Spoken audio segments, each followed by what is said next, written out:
I'm going to show you how to make a soup with comfrey, not just because it makes an excellent soup, but because knowing how to make a soup is one of the most simple and useful cooking skills you can develop.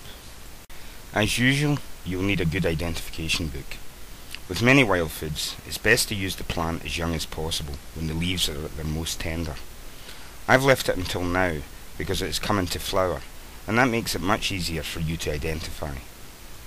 This is it. It grows in big clumps on verges and embankments.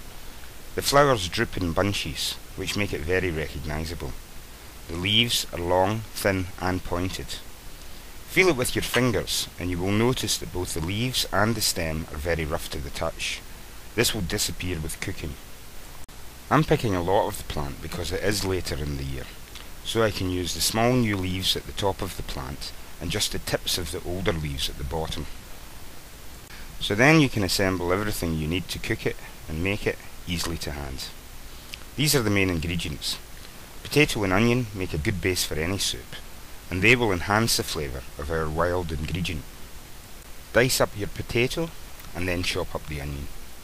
Put these in a pot with a good knob of butter, keep the heat low and the lid on. While that's sweating in the pot, you can get on with the comfrey.